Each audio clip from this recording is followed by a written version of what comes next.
দিল্লিতে অনুরোধ করছি। স্কুল অ্যান্ড কলেজের সম্মানিত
আমাদের প্রধান অতিথি মাননীয় উপদেষ্টা স্বাস্থ্য ও পরিবার কল্যাণ মন্ত্রণালয় নূরজাহান বসু।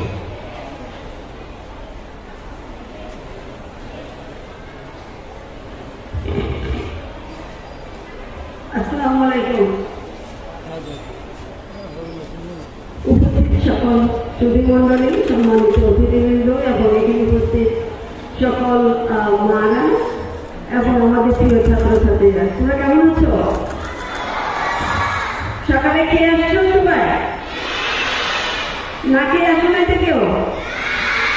কারণ এই ভ্যাকসিনটা দিতে হলে খেয়ে আসতে হবে। তো খুব ভালো করে তো খেয়ে এসে আজকে আমরা 5টি ছেলে মেয়েকে যাদের বয়স 15 থেকে 15 বছর 1 মাস বাকি এই টিকাটা দেবেন নভেম্বরের 13 তারিখ পর্যন্ত। যেখানে যে সমস্ত মারা আছেন তাদেরকে অনুরোধ করবো, যাদের সন্তান এখানে আছেন তাদেরকে তো আপনারা দেবেনই এই বয়সী, এবং আপনাদের বাসা বাড়িতে যদি কোনো কাজে ছোট মানুষ থাকে এই বয়সী এবং তাদের যারা বড় কিন্তু তাদের ঘরে এরকম 9 মাস থেকে 15 বছর বয়সী কিশোরী কিংবা শিশু থাকে, তাদেরকে এই ভ্যাকসিন দেওয়ার কথাটা স্মরণ করিয়ে দেবেন এবং কোথায় ভ্যাকসিনটা দেওয়া হবে সেটা একটু অনুগ্রহ করে জানিয়ে দেবেন। আমাদের দেশে প্রায় 8,000 মানুষ মারা যায় প্রতি বছর টাইফয়েডে। তার মধ্যে বেশিরভাগই হল 9 মাস থেকে 15 বছরের শিশুরা। তো আমরা চাই আমাদের বাচ্চারা যেন আমাদের থেকে সরে যেতে না পারে, তার জন্য আমরা সবাই মিলে উদ্যোগ নেব যাতে কোনো মায়ের বুক খালি না হয়, কোনো মাকে সন্তান হারানোর ব্যথা বইতে না হয়। আমরা কি কাজটা পারবো? মাদেরকে জিজ্ঞেস করছে আমরা কি পারবো? মারা কেন তো দিচ্ছে না কেন? পারবো, আমরা সবাই জোরে বলতে হবে আমরা পারবো ইনশাল্লাহ।